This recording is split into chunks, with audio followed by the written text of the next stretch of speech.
said it. That was the big stuff in those days. I give you an example. The last good Cadillac I had, real good, was 1965. That was a bad boy. That was bad. After that, the 67, the 69, 69 Cadillacs had a 50,000 mile warranty for all the movable parts, transmission and engine and all that. Yeah, 50,000 mile warranty or 5 years. The 1970 Cadillac had 1 year and 12,000 miles. The old cars, you would hit them and you could break your hand. The new ones, if you hit that, they pop like that. I'm talking about 1970 Cadillac. And the engines, the Eldorado in those days, had 500 cubic inches. Can you imagine how big that engine was? And a 4-barrel carburetor. My cars had 472 cubic inches. And a 4-barrel carburetor. In the city, you got 9 miles per gallon, and out on the highway, you got 11 miles per gallon. But remember, gasoline was in the 30% percentile. Yeah. Yeah, and a gas tank in those big old cars was 16 gallons or something. Now a gas tank is this big. It's a little thing. But can you imagine 16 gallons? Anyway, the point, let me get back on the point. This is a habit I have to stay focused on what I'm talking about. That was a serious time. So, potential, something is powerful, something is potent, but it's undeveloped. It hasn't became yet. It has capability, but it's unripe and it's unrealized. You know, and in this lecture we're talking about young black people have power, they have potency, but they haven't became yet. They're not developed, they're not using it. Okay, Islamic Institute for Counter-Zionist American Psychological Warfare. Okay, I want to read a portion of this. Together we must develop a plan of action and work with missionary zeal to bring about and play a role in the earth liberation movement, which aims to free the earth from the parasitical behavior of man, establish a non-predatory system of interconnected global harmony,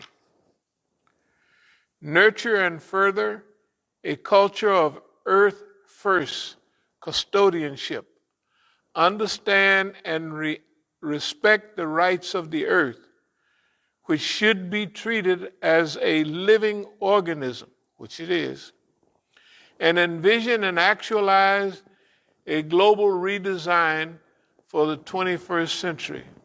In our new step, we have expectations for 2022, yeah. Just to read a little bit more. During this period of global evolution, we are reaching out to all people of goodwill who wish to participate in the effort of global redesign. Toward achieving this ultimate vision, we are working diligently to reform even those who have worked and cooperated with Zionist American organizations as saboteurs, agent provocateurs, infiltrators, traitors, and what have you. This includes misguided believers who have snitched on their own brothers and sisters on and on and on. And As-Sabiqun, we have a 5-point program. Number 1 is forgiveness. and we talk about FBI, CIA, Homeland Security, TASS, NSA, and what have you. The other thing I would like to just mention, now that was from 2011. Good God Almighty. 10 years ago. This one. Here's another one from that same era. We'll just read a little bit of it. Okay, definition of strategic management. We have an idea about what we need to do. Situation analysis, strategy formulation, strategy implementation, evaluation and control.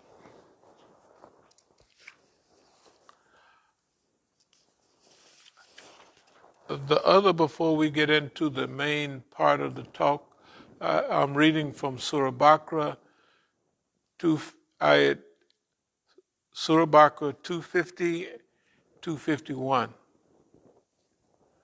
When they advanced, in the name of Allah, most gracious, most merciful, when they advanced to meet Goliath and his forces, they prayed, "Our Lord, pour out constancy on us. Make our steps firm. Help us against those who reject faith." 251. By Allah's will, they routed them, and David slew Goliath. And Allah gave him power and wisdom and taught him whatever else he willed. This is the key point that now, when we started the Masjid back in 80 and 81, this is the first Masjid on the Sunnah out there on the West Coast. And at the high point, we had 10 Masajid. That's surrounded by the FBI, CIA, and all that. We had annual conventions with hundreds of people attending, right here. And one out there in California. We had 2. Just like everybody else have annual conventions, we had it too. Yeah. The masjid would be full. You've probably seen some of the old pictures of Eid prayer here. Yeah, it's packed, everybody. You can't get in. Okay. By Allah's will, they routed them, and David slew Goliath. And Allah gave him power and wisdom and taught him whatever else he willed. This is about optimism. We never give up on optimism. When I was beat in the hospital and had that, you asked Ayub, only thing I could say was optimism. Got to be optimistic, And he was looking at me like this poor guy is like, it was like the brothers sent him to come and not stay too long because they know I don't need no visitors and all of that. But he couldn't stay long because he was sitting there looking at me. I had not bandages, by then you could see all the clamps and staples, and I probably looked pretty bad. But he stayed a few minutes, and that's all I could say. I couldn't say I couldn't say nothing else but that. I mean, I had 2-3 words. They knocked the salat out of me, all the Quran and Hadith. I was like this. I couldn't write it, boy. I could imagine it's probably traumatic for him just to watch, a guy that's always active and he's sitting there and can't write, you know what I mean, and da-da-da-da-da. And don't even know how to pray and don't know what. Anyway, so that was the environment. Now, that's why this stuff is important. By Allah's will, they routed them, and David slew Goliath, the big giant, whatever the giant, the giant of the time. This deals with the giant, the monster of the time. Our monster. So you remember all these talk about what we're dealing with at our time and where we want to fit in. Where we're going in 1 minute or two is where we are right now today. So David slew Goliath, and Allah gave him power, the ability to do things, the ability to get things done. Wisdom, hikmah. Hikmah, one of the main meaning of hikmah is not wisdom. It's the second meaning. The main, or wisdom might be the first, but hikmah means the ability to put things in their proper place. Yeah, proper order. You were the first one I heard that from. And I looked it up. I was like, yeah, there actually is a. Yeah, that's what it says. That might be the second meaning. Yeah, the Arabic dictionary. Yeah, it means the ability to put things in a proper order. Right. Okay.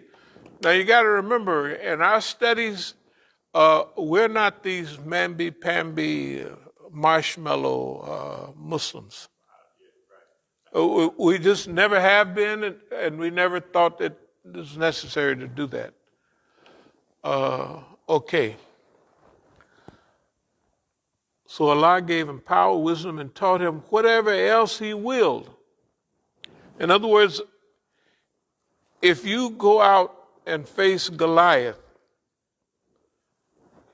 go on out there. Allah gonna give you, if your number haven't come up, Allah, you don't know what Allah wrote. Allah may wrote martyrdom for you, you got it covered. Fine, everything's fine.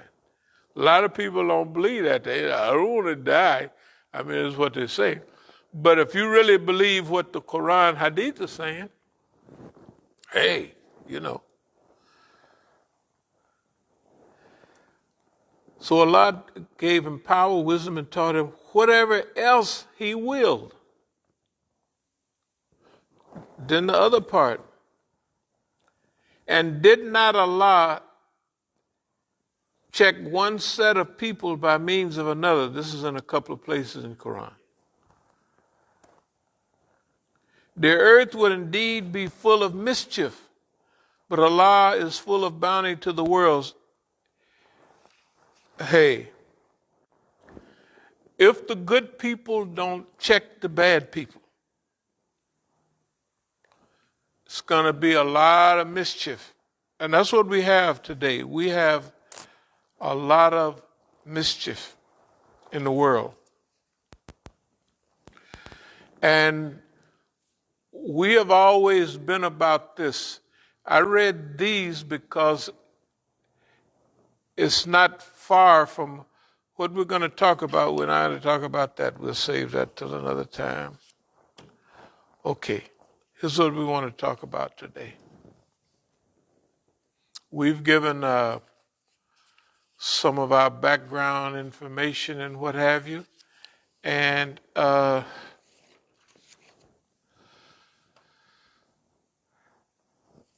we've always been correct on what our analysis, but we don't want to ever get hooked up on what they call it paralysis by analysis. You analyze well and you're paralyzed by your analysis. Okay. The hadith talks about delay. And technically, I was so happy when I read that the delay is a strategy, is a tactic. Because delay has been, delay, longevity, being way out there, has been our centerfold. This is what we've been about all the time. Okay, and since we've been out there, we haven't been basically wrong. If you were to read this from 1981, you would see that was a perfect analysis. And the goal, because it has goals later on, for that period of time. Okay. But the other thing is we're responsible for what, there's a hadith. When the Prophet Muhammad sallallahu alaihi wasallam went out to the graveyard to visit the martyrs, Aisha radiallahu anha followed him. And she kind of thought, this is a girl anyway, you know. Not as bad, but I mean, she just thought he going to one of his other wives' houses. This is my night, you know. This is what the commentary hadith gives that indication. So she found him at the graveyard weeping and crying for the martyrs and praying for the martyrs. And she ran back home. But the Prophet ﷺ knew she had followed him, and she asked him, why did I do that?